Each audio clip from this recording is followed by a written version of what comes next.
Now, The Hunt Palmer Show. Yes! I feel like I've been waiting for this my entire life. You're listening to The Hunt Palmer Show on 104.5 ESPN Baton Rouge. Jolly good fun. Jolly good. Locking down the middle of the day. America's favorite daytime fun show. Live from the Raising Cane's studio. This is Hunt Palmer.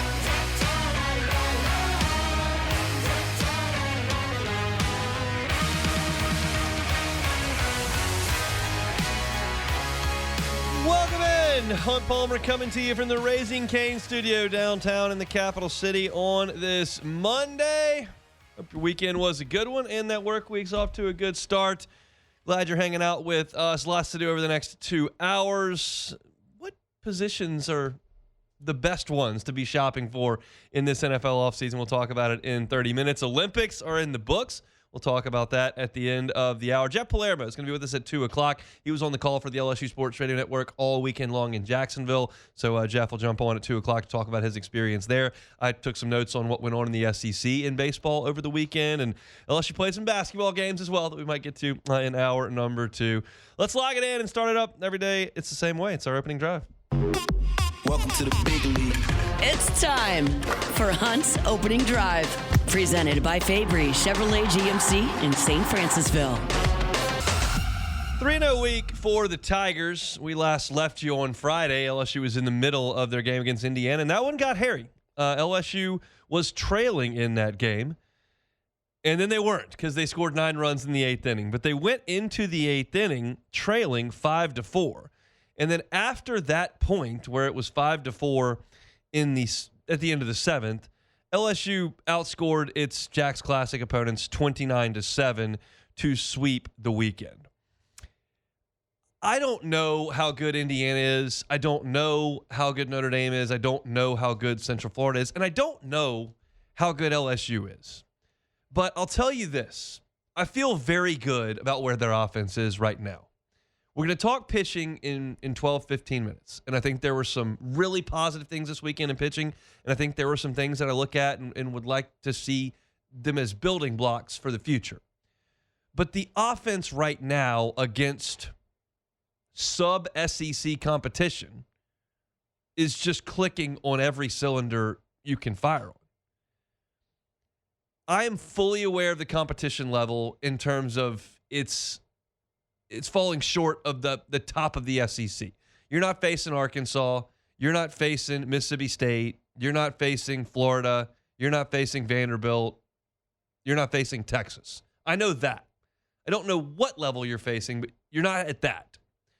But the best thing you can do in the pre-conference is just handle your business and not have lulls and not have a game where you just don't show up and just be consistently good. And LSU has been consistently good. Some of the numbers, and I wrote this in my Around the Horn piece on LouisianaSports.net, are pretty staggering for the weekend.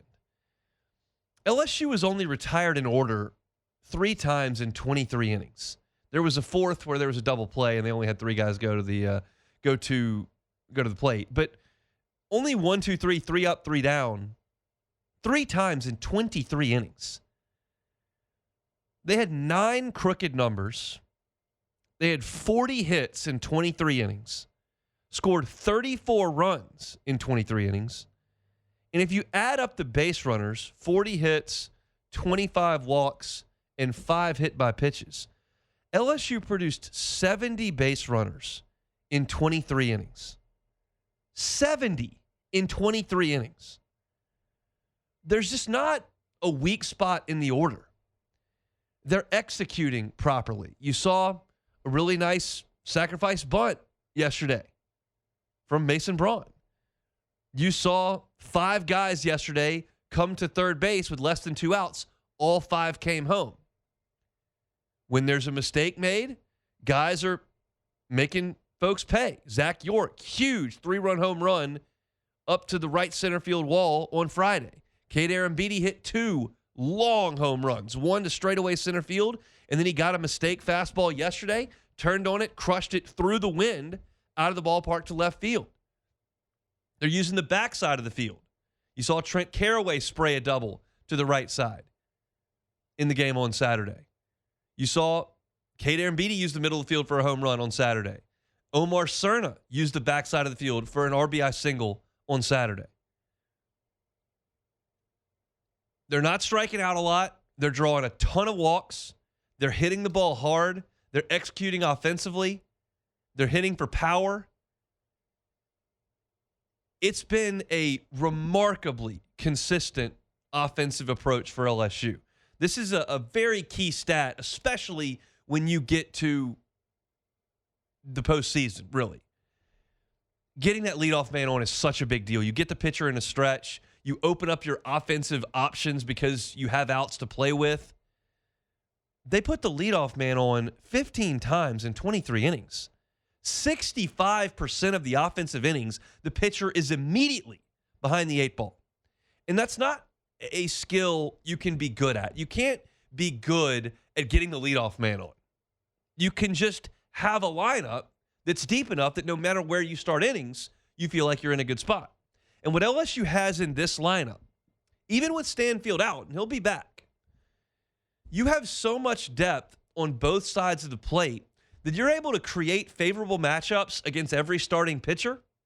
And then, if they go to the bullpen, you can put in another favorable matchup. If you really think that Mason Braun and Tanner Reeves crush right-handed pitching, you can start them against a right-handed starter. If you really think that against left-handers, you really want an at-bat for John Pearson, or it's more important to have Stanfield in there, you want Omar Cerna, you can do that. It's incredible the amount of depth that LSU has created here, and you know that Jay Johnson knows how to coach offense. I don't think this team is going to slug to the degree the team 3 years ago did. Is that 3 years ago now? Yep, 3 years ago, 2023. I don't think it's going to slug to that point. That team had White hit over 20, had Cruz hit over 20. You had huge power production from Beloso and Dugas on that team. I don't know that you're going to slug quite to that level. Jobert hit a ton of home runs. But this team is really difficult to pitch to and might be even more difficult to pitch to. I'm going to have to see it against better competition than this. I'm not going to overreact to this competition. I think those are middling power conference teams. Indiana, I don't believe, would be a threat at the top of the SEC. Same thing goes for Notre Dame, and I feel the same way about Central Florida. I don't think they're terrible. I've watched LSU play terrible teams in February for years. None of those are terrible. And I told you I didn't think Kent State was terrible. They went to Knoxville and took 2 out of 3. And I think Milwaukee's pretty good too for their level. So I think LSU has played some functional teams, but this is not sustainable against the SEC. What I think is sustainable is just the consistency 1 through 9. I think you're going to have really good bats in that lineup 1 through 9 every day. And then you've got 10 and 11 on the bench every day too. We've seen teams that had defensive replacements out there. Alex Milazzo, Michael Braswell, Andrew Stevenson. Like, you've seen guys throughout the years who were in there to go catch the baseball. They're going to hit 211. They're going to hit 1 or 2 homers. Like, they're just out there to play defense. That doesn't exist on this team. Now, they've got some defensive shortcomings, I think, on this team. Dardar's been a little bit erratic. Caraway's been a little bit erratic. So they've got some infield defensive things that aren't ideal, but offensively, this looks real to me. It looks like a team that's going to be among the SEC's batting leaders. It's going to be among the SEC's on-base percentage leaders. It's going to be among the SEC's run production leaders. That's what this looks like to me. It doesn't look like Tennessee from 22, where every guy was a threat to hit 25 homers. Like, it doesn't look that scary from that powerful, that physical perspective.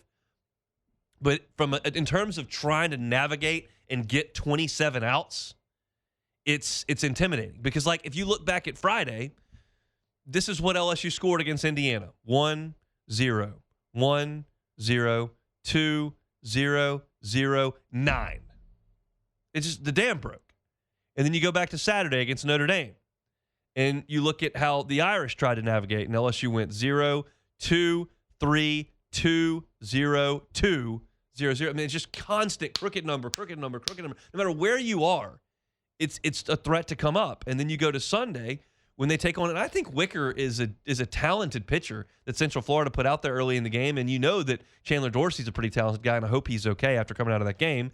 But 0-0, 3-0, 4-0, 4. Like, it just was relentless. And you never know when that dam's going to break, but it can do it at any point over the weekend. And I just thought that LSU showed itself to be just a brutal lineup to try to navigate through when you consider they were retired in order just 3 times in 23 innings. 9 crooked numbers, 34 runs in 23 innings. I think LSU is a force offensively right now. I reserve the right to suggest that I reached a little bit if they go out there against what looks like a good Vanderbilt staff and a good Oklahoma staff, and they don't look as good in the first 6 conference games. I'll go, okay, maybe these teams that I was looking at are worse than I thought.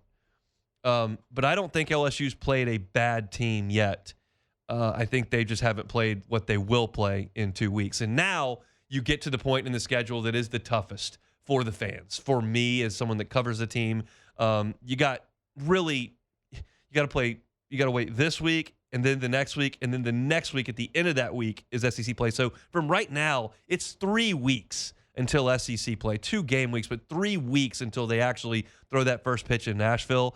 And there's not a lot to look forward to. Like, Northeastern's had a nice club, and they put some pitchers into the MLB draft over the years, and they were a regional team last year that a lot of people thought might have a chance, and they didn't play as well in the regional. But there's just a lot of no-name stuff for the average fan the next 2 weeks until you can finally get to Nashville and play Vanderbilt. But Jay Johnson won't see it that way. He'll see it as an opportunity to keep getting those guys out there, to keep getting reps, to keep, quote-unquote, doing what we do, is what he likes to say. And I'll leave you with this on the offense, and I wrote about this on Sunday, and I think a lot of folks read it. The numbers on it were really good.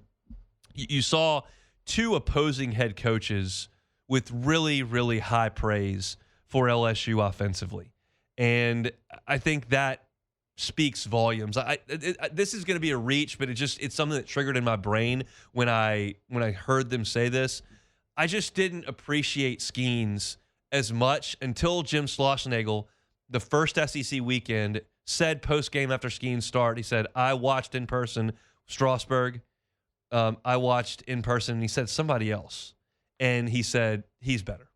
And, like, when an opposing coach sees something and says something like that, you notice.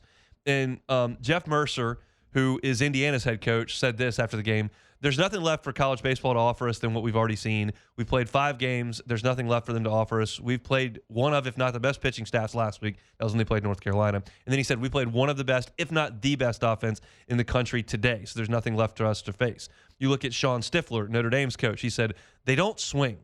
They understand the value of not swinging. They have a really, really great knack for understanding what pitches they want to handle and how to handle them and what to do. And they've got really mature hitters who can hit the ball deep in the strike zone. They were crushing us on backside base hits and backside doubles off Crowell. They did a great job with him. When you have the ability and have enough hand speed to see the ball deep like they do and really understand the zone, it's funny, right? By doing nothing, they create so much pressure. By just standing there and not swinging, they put so much pressure on you. That's the style they play. They buy into it, and they do a great job with it. That's 2 coaches that had just seen LSU. One called him the best in the country, and the other one just was marveling at the approach and the execution. And Jay Johnson's has built that in this team. And this is something I'm hopeful on. I'm going to get to pitching in the next segment. I watched LSU's pitchers have some struggles against these guys, and I'm hopeful that that's just an indication of how good the lineup is, and that the pitchers are going to really turn a corner here. I think they've pitched well, but I want to talk about what we saw from the rotation, as well as a couple of bullpen things that really stood out to me, and we'll get to that when we come back. It's a Monday edition of the Hunt Palmer Show. The Hunt Palmer Show. One Bath and Closets. OneBathAndClosets.com is the website. David Duvall and his team, 30 years redesigning and remodeling bathrooms and closets. Safety can be a big deal in the bathroom, especially as folks age. So if there's someone in your life who's potentially getting up in age but wants to stay at home and you feel like there could be a hazardous situation, call David. David can help you with non-slip floors. He can help you put some handrails in slippier areas. He can put some walk-in tub in for comfort and safety. He can put in a shower with a bench in it as well. These are things that David and his team do all the time. And there are things that don't have to be super time consuming. You can come in, knock it out, have it there. It can mitigate that risk that's in the bathroom. You can't eliminate the risk, right? But you can mitigate it, and David's happy to do it. So go to onebathandclosets.com, get that free consultation, have a talk with David this week about what he can do for you. If you're looking for financing, they've got 0%, same as cash, up to 18 months if you qualify. It's One Bath and Closets. Find them online, onebathandclosets.com. You're listening to The Hunt Palmer Show on 104.5 ESPN, Baton Rouge.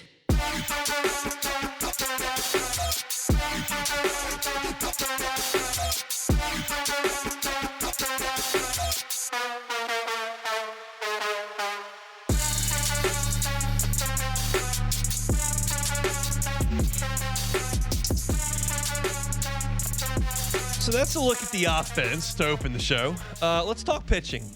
It starts, obviously, in pitching with starting pitching, and there's nothing more important in making deep runs, in my estimation, than starting pitching. We have seen teams navigate through without elite starting pitching, but the vast majority of the ones that make noise in June have the starting pitching. Like Coastal's team that won the title did not have great starting pitching. And Tennessee, really 2 years ago, wasn't a great starting pitching outfit. They hit like crazy, and they had some bullpen guys they trusted. It is possible to get through this thing without, the number 3 pick in the draft as your ace. But I like having that. I'm a little bit spoiled. I like having Skeens. I like having Anderson, okay?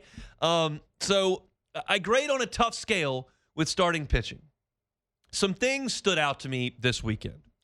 First of all, on the positive side, Evans, Moore, and Schmidt only combined to walk 4 in 15 2/3 innings, and they only combined to allow 2 extra base hits in 15 2/3. So they were not giving away a lot of free passes, and they were not making a lot of mistakes that got hammered.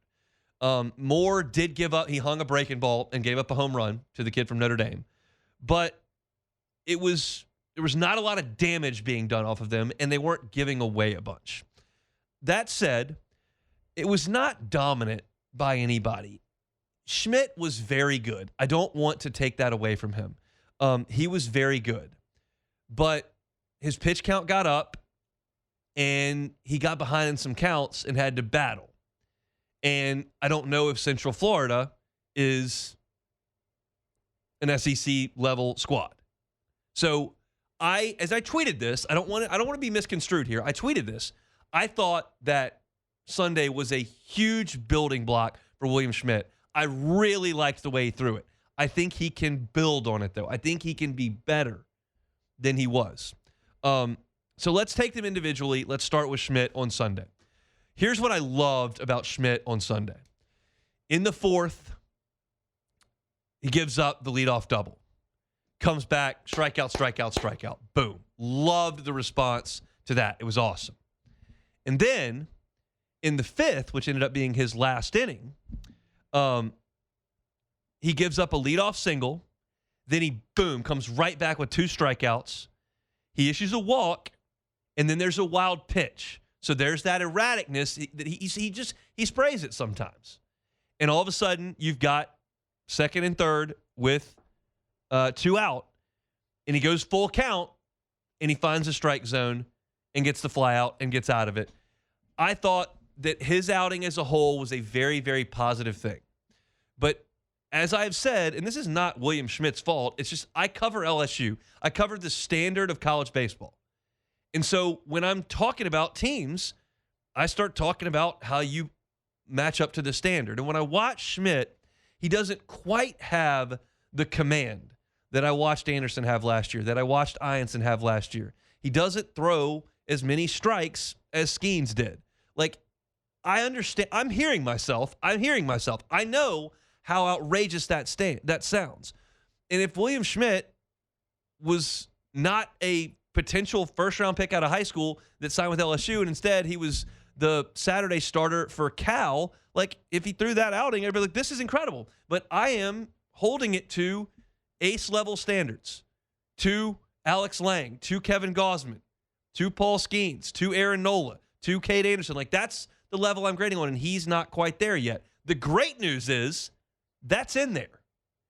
And at times you saw it. I loved how he landed his breaking ball for easy strikes. He talked about it in the postgame, said I knew they weren't swinging at breaking balls early in counts, and I was able to flip them over the plate and just get cheap strikes. I loved that. I loved his response to some adversity in the 4th and 5th. I loved the line score at the end of the game where he's given you 5 innings of shutout baseball. 7 strikeouts, 1 walk. I love that.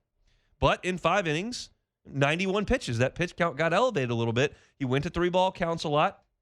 I was charting first pitch strikes, only 10 of 19, and went to 3-ball count 5 times. So there is efficiency in there that can be a little bit better.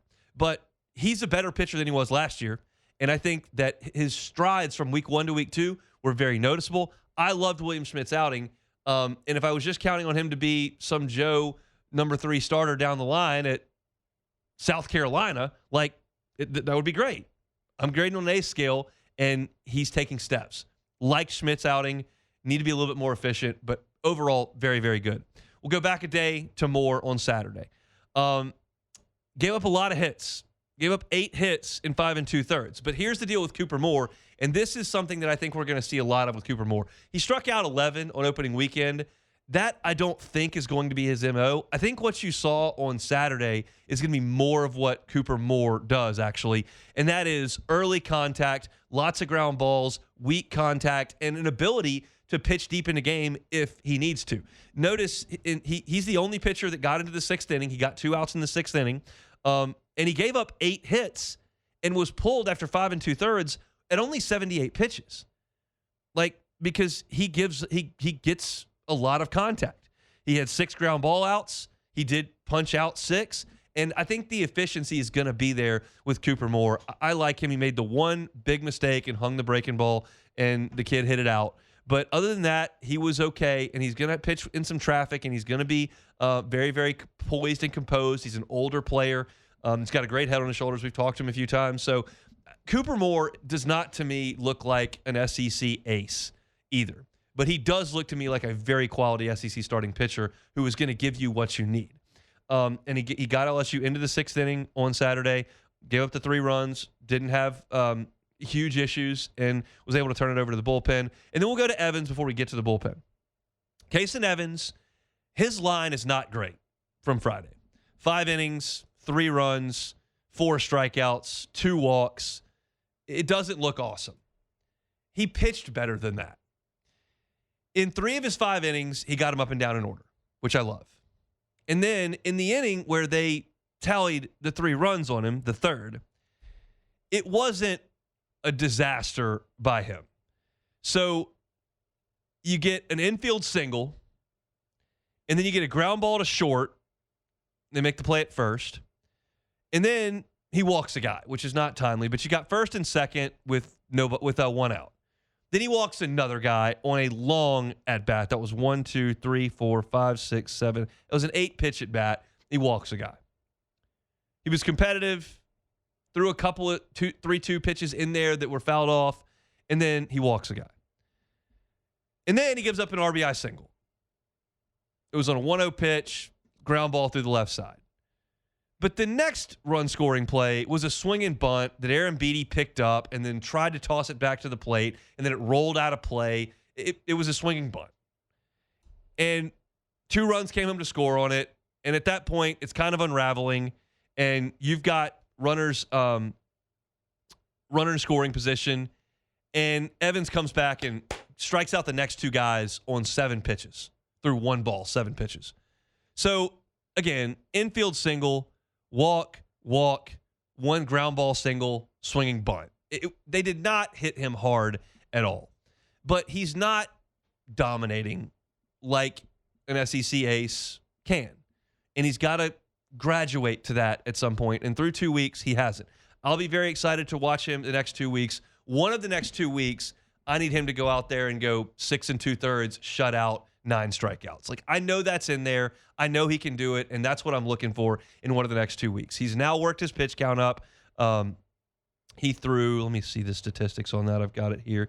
He threw 80 pitches. He's hit close to that number back-to-back weeks. He can go up to probably 95 next week.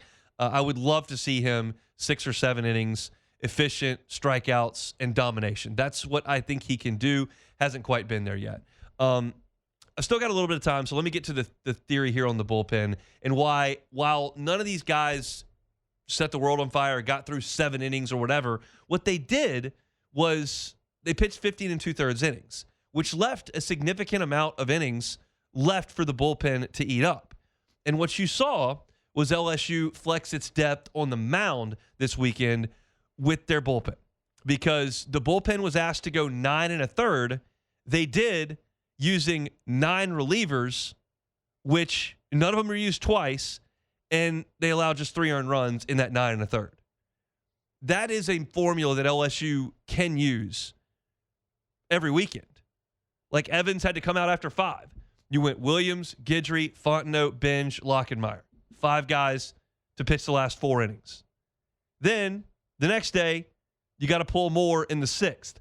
Plog comes in to get the lefty, gets an out. Then you go to Sheeran, boom, he dominates. I'm going to talk about him later in the show. 4 strikeouts in an inning and 2/3. Then you go to Dax Stothy. He finishes the deal with 2 strikeouts in an inning. You used 3 pitchers there to get you through the last 2 1/3. And then on Sunday, Schmidt holds the rope, gets through 5 innings, comes out, boom, Rizzi is able to go there and get you 2. You still haven't used a number of guys that you could have used in that game, but you run ruled them, so you only had to play 7 innings. But you went to Rizzi on Sunday because you hadn't had to use him yet.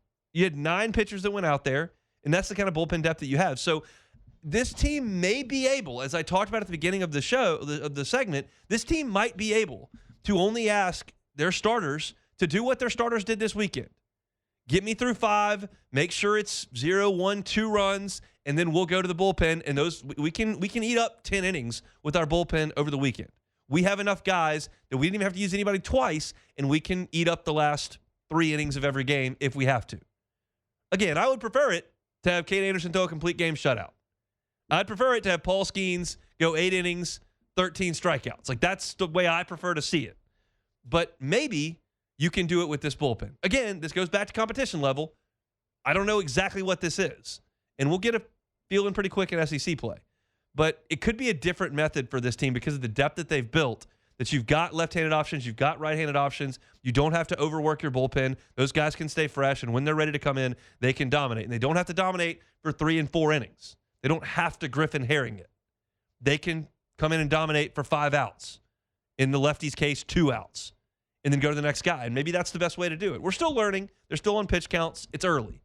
But that's what I'm looking at here. And I think overall it was a very, very positive weekend for LSU baseball. They sweep through the Jacks Classic, moved to 8-0 for the first time in the Jay Johnson era. Now you've got a long week coming up. McNeese tomorrow. Then you've got Dartmouth and Northeastern over the weekend on a wraparound Friday through Monday. So it'll be five games between tomorrow and Monday, and then we've got a midweek at ULL next Wednesday. So we're getting closer to SEC play, but still kind of a long way to go, as I mentioned, 3 weeks. But that's a look at the weekend. We got more LSU baseball we'll get to later on in the show. The Saints are in the market for an offensive guard, right? Well, ESPN did a piece ranking positions in terms of how easy or how difficult it is to acquire this offseason via the draft or free agency. We'll get into some of that when we come back. The Hunt Palmer Show. Gotros Outdoor Power. Gotros Outdoor Power. It's grass growing season. You know those clovers are popping up in your front yard, right? You can tell it's about time that grass is going to start growing. It's going to be time to cut it. Before you know it, it'll be weekly. Go get a zero turn from the folks at Gotros Outdoor Power. They've got the largest inventory of hustlers in the state of Louisiana. And they've got incredible opportunities financing-wise where they can get you a brand new mower for less than $100 a month. Think about what you pay to have that grass cut. Just cut that out and get your own mower. Go see them at one of their 2 locations, Airline Highway, and then one down in Gonzales as well. Incredible customer service. You can buy a zero turn from any of the big box stores, but are they going to be able to deliver it to you? Do they have the big parts inventory? Do they have the customer service to come help you out if there's an issue? Gotros does. They've got trucks running all over the state 8 hours a day. It's a local company. Gotro family's been at it over 20 years. Trust them. Airline Highway or in Gonzales. Gotros Outdoor Power. This is the Hunt Palmer Show on 104.5 ESPN, Baton Rouge.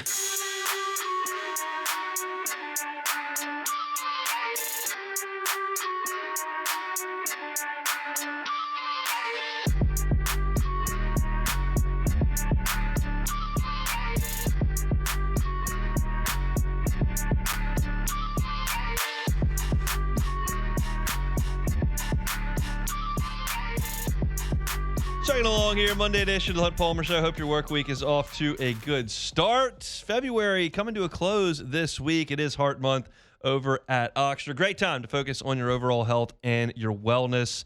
Heart disease is the number one cause of death for men and women, but it's so often preventable. You stay active with regular exercise, eat a balanced diet that's got fruits, vegetables, whole grains, manage your stress, get enough sleep, and avoid smoking, limit alcohol intake. Plus, chat with your primary care provider. They are your partner in prevention that can help monitor blood pressure, cholesterol, overall heart health that can lead to early detection of heart issues. So make your heart a health a priority this Heart Month. Schedule your primary care appointment at Ochsner.org/BRprimary. That's Ochsner.org/BRprimary from our friends over at Ochsner. Interesting piece up at ESPN.com as we really get into the offseason in earnest here. The Combine will crank up this week, and free agent signings will follow. The draft is coming up, and ESPN put together a list of the best and worst positions to be shopping for in the offseason, and it entails free agency as well as the draft. And when you look at the Saints, like they need help a lot of places. They could use some help at running back. They could use some help at wide receiver. Obviously, the interior of the offensive line is something that they're looking to shore up. They could use some help at pass rusher. Cornerback is something that they may need to look at as well. Maybe if DeBarnett Davis moves on, linebacker's a spot. Like, you get the picture. They really need a lot of help a lot of places. But I would suggest that among the top list of the needs that are going to need to be filled immediately is guard. Like, I could see a world where they don't address wide receiver. I can see a world where they don't address running back. I can see a world where they don't address cornerback immediately because they've got some bodies there. I cannot see a world where they do not get a guard. I cannot see that. You look at Pro Football Focus last year. Cesar Ruiz graded 55.1 overall on offense, run blocking 44.7, and then pass blocking 73.1. Decent in pass blocking, awful in the run game. And then you look at Radens, who was asked to fill in once Penning moved on, and he was kind of your plug-in at left guard. 48.5 overall, 45.1 in the run game, 64.3 in the pass game. Just not adequate level play at the guard spots. Now, Ruiz is back, but you simply must address left guard. And it's not like somebody's coming back from injury, like some of the positions I just listed, like Kamara's coming back, Neal coming back, Kendre Miller coming back, Devon Vele coming back. There's nobody there at left guard. You have to address that. So when I saw this, in the title of the story is ranking the deepest and thinnest positions in NFL free agency in the draft, and he ranked them all the way through. It's okay. What about guard? Like, is this a good time to be in the guard market? Because the one thing you can't control as a team is what's available. You can control a lot of things, but what the market is, you can't. You're just beholden to it. And sometimes you get very fortunate, and sometimes you don't. So the number one position to go get that is the most robust market is edge rusher, which the Saints will probably be involved in some capacity. But guard is two. It's actually lumped in to interior offensive line. And it says it's a good year to need a guard. And that's awesome because you're shopping in a market that has a lot of supply. Therefore, the demand financially may not be as astronomical because you won't get into a bidding war. There are more players available. And I started looking at some of the names that they were listing in the story. And they list Isaac Sumalo from the Steelers. I looked up his PFF. 73 overall on offense, 67 in the run block game, 76.4 in the pass block game. I mean, that's 18 points higher than Cesar Ruiz. It's 37 higher than Dylan Radens. That's really excellent level play from the former Steeler. David Edwards is a name that gets brought up a lot. He was one of the better guards in the NFL for the Bills this past year. PFF graded him 70.3 on offense, 66.3 in the run block, 75 in pass block. Very, very good numbers for David Edwards. And then there's a local name to the Baton Rouge market with Ed Ingram, who was in Houston this past year. Ed Ingram, 73.8 overall, 79.9 in the run block game. That's elite play. And then the pass block wasn't as good, 52.4. But he was kind of the flip of Suamalo and Edwards. Those two guys better in the pass game than the run game. He was better in the run game than the pass game. But they're listing off like solid players that have put good tape out there that are not well past their prime that are available in this offseason. Joel Bitonio is 34 years old. His contract's up with the Browns. He's been a starter in the NFL for a very long time. Elijah Vera Tucker is a very interesting name. He's coming off a torn triceps, and so that's a tough deal in this deal, but maybe you get a good price for him if the medical checks out. I don't know what the situation is with him, and maybe that's not somewhere they want to go at all, but he's listed in this story. And then you can also look to the draft. Like Francis Mauigoa could be a guard. He's a top 5 pick, probably. But if he falls because somebody comes up to get quarterbacks and you're sitting there at 8, that's a guy that you could plug and play at guard. There's a Penn State guard whose name I have no shot at pronouncing. I'm going to give it a shot so you can get a chuckle out of it, but it's going to be wrong. Olaivavaga Ione? Probably wrong. Doesn't matter. Thought of as a very, very good player, a potential day 1 pick. There's an Oregon guard in Emmanuel Pregnon. Chase Basantis played a ton of football at Texas A&M. These could be guys that are available in round 2. So they even go as far as to list like Caden Proctor from Alabama if you want to kick him down to guard, just a mountain of a human. But the point of this is not for me to evaluate these players or for you to determine whether or not Pro Football Focus is an accurate reflection of the play. The point of it is there are a lot of names available. And they've given you a scenario at the top of free agency with names like Edmonds and Siamalo. They've given you the middle of free agency with maybe Vera Tucker or Ingram or Bitonio, or the top of the draft with Mauigoa, or maybe a round backward with a Basantis or Pregnon or the guy from Penn State. There are a lot of options to go get a starting guard that don't involve a massive bidding war with a tiny market. It's an advantageous position for New Orleans to be in because it's something that simply must be addressed. I don't even know if I have a strong preference on this. I think my preference would be to try to get one of the top 2 free agent guards. I don't know what they're going to command salary-wise. That's probably the preference, to just plug a veteran in there. But I'm not going to blame Mickey and Ireland and the front office if they think that they can get this done in the second round of the draft. I'm not going to go nuts on that. So I think that this is a really positive development for New Orleans. It's just a matter of how they want to attack it and make sure you get your guy. I would start at the top of free agency and then kind of build back from there. But it's very good to hear that that's the situation right now. But interestingly, if you look at the Saints and what they need, the top 3 positions on this in terms of the market size: edge rusher 1, interior offensive line 2, cornerback 3. The Saints probably need to be involved on all 3 of those fronts at this point. Running backs 4th, they could get involved in that too. You get down to safety where they wouldn't be involved, I don't think, at 5th. Incidentally, the toughest position to go find in this offseason, as no surprise, is quarterback. Well, Saints don't have to do that, which is a very, very good thing. So good stuff. You can read that piece over at ESPN.com if you would like. Also find our Saints stuff, Hunt on Saints, wherever you find your podcasts. And Ross Jackson does a great job over at LouisianaSports.net as well. Take a time out. We'll come back. My reaction to yesterday's dramatics in the morning. We'll do it next.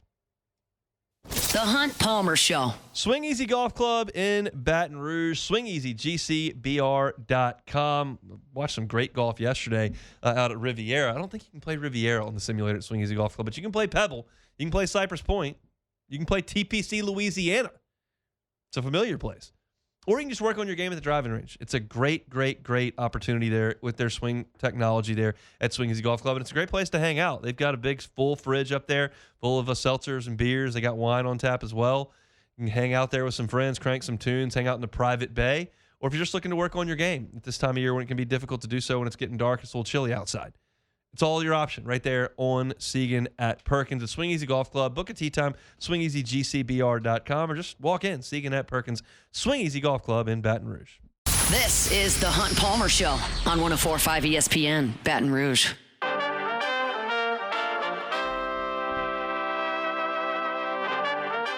104.5 ESPN Baton Rouge and Citizen Bank and Trust want to cover your car payments to enter to win $5,000 plus a bonus shot at 6 months of Benny's Car Wash. Get extra entries by subscribing to our LouisianaSports.net daily newsletter. Enter now at 1045ESPNBatonRouge.com. I was going to give you great marks there, but then you said enter at 1045ESPNBatonRouge.com. LouisianaSports.net, isn't it? It's 1045ESPN.com. There's no Baton Rouge on the end of it. Oh, man. You know what, man? Look, I was going to give you great marks. But hey, you know what? We'll get that one an 8 out of 10. That was 8. That's fine. 8. I'm good. We'll settle for 8. Settle. All right, let's finish the hour here. I did not watch any of the Winter Olympics at all for 2 weeks. And then Sunday morning came, and Myers is watching Paw Patrol, as always. Every second he's watching Paw Patrol. And I see on the Twitter that it's getting tight in the gold medal hockey game. I was like, I want to watch that. So for the first time in 2 weeks, not really by choice, or by it wasn't like out of spite. I just didn't do it.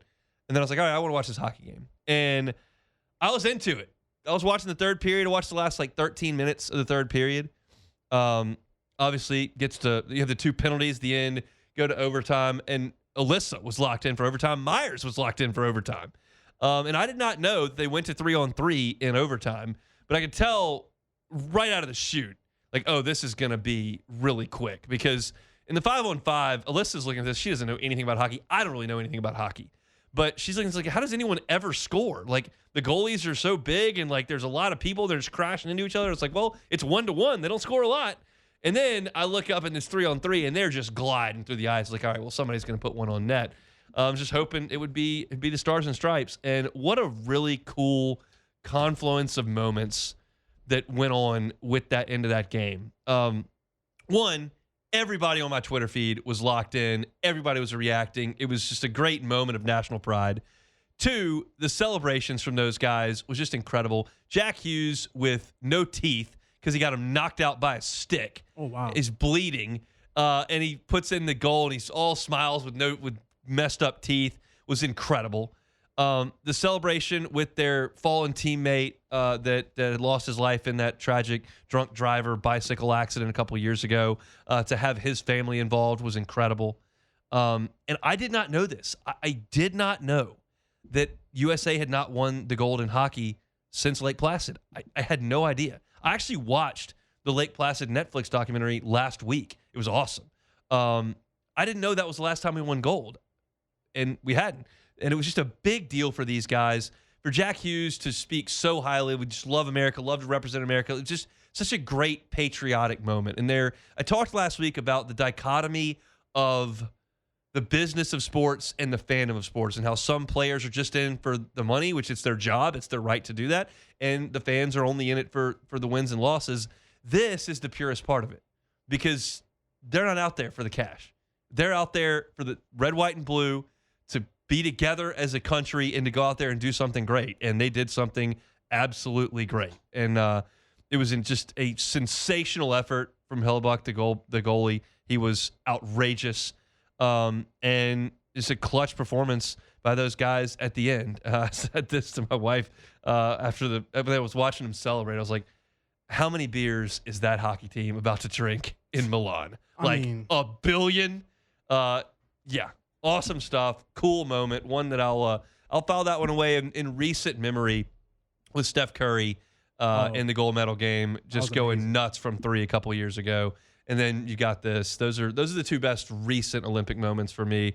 My favorite are from the 2008 games with Phelps, but of recent memory, the Steph game at the end with the gold, just making threes from everywhere, and this hockey team was incredible. Over Wemby, by the way. That last one was over 7-5 guy. But my biggest takeaway from all of this is that how short the period is. The NHL season kicks back off on Wednesday. I had to look it up real quick. Yeah. Them boys just played a whole tournament and they got to go right back to their jobs and their careers. Like, oh my goodness, no time to just sit back and soak it in. No time to just kick your feet up. It's like, all right, let's go right back to the season and we got to get back on the ice. You'll appreciate this. I saw a video on Twitter. You may have seen it. It's like, here's the difference between the NHL and the NBA. Okay. And it had Jack just getting his face hit with a stick, teeth knocked out. So you see his teeth like flying out? They're mangled. Oh, my like goodness. the front. And then he comes out, scores a game-winning goal, and then there's the next thing, they juxtapose it with this guy driving baseline on Anthony Davis, and it looks like he like kind of hits his wrist, and he just kind of like holds his wrist to the side. It's like, that's the difference in the NBA and the NHL. These guys are getting their face bashed in with wooden sticks, and they're out there just grinding. And I think my wrist is probably not right. I'm gonna sit on this one. Yeah, I've seen AD. I've literally seen AD get hit in his eye. Not even get hit in his eye. Like his own hand hit him in the face, and he was out the rest of the game. It's just, I don't know, man. The NBA they got their own problems. We got a Darren Peterson problem too. Hockey is that overtime hockey stuff is gripping because unlike soccer, where shots on goal don't happen as frequently, soccer they're passing the ball a lot in the midfield and like there's just a lot of hockey, like they get the puck, they're going towards the net. And like and so there's usually going to be some sort of an effort. Sometimes it's better than others. Some sort of an effort to get the ball on the net, and it just happens a lot. And when it happens for good, that's the end of the deal. And so, Team USA, gold in women's and men's hockey. Shout out to the Canadian Prime Minister who got owned on Twitter by our White House feed. That was cool. Pause for Sports Center. Come back with Jeff Palermo, who was in Jacksonville all weekend. It's the Hunt Palmer Show on a Monday. The Hunt Palmer Show. Lifetime Roofing. LifetimeRoofingLA.com is that website. They're actively hiring. If you're looking for a job, looking for a career, Lifetime Roofing is one of the only legitimate W-2 roofing companies in the entire state of Louisiana. That means they've got benefits for you. They've got 401k for you. Got an incredible new facility right off College Drive. It's gorgeous. Their team is growing. It's fantastic to work for. If you're looking for a gig, check out Lifetime Roofing. Obviously, if you've got an issue with your roof or think you may have an issue with your roof, get Lifetime Roofing out there for an inspection. Maybe you need a new roof, and they can obviously help you with that. Maybe you just need a repair. They can help you with that. Or maybe you just need a tune-up to fortify things. They can do that as well. Check them out at LifetimeRoofingLA.com. Remember, as of 1/1, they've got a lifetime workmanship warranty that's backed by Certainteed. It's one of the most oldest and trusted names in building materials. Financing options available. It's Lifetime Roofing. LifetimeRoofingLA.com.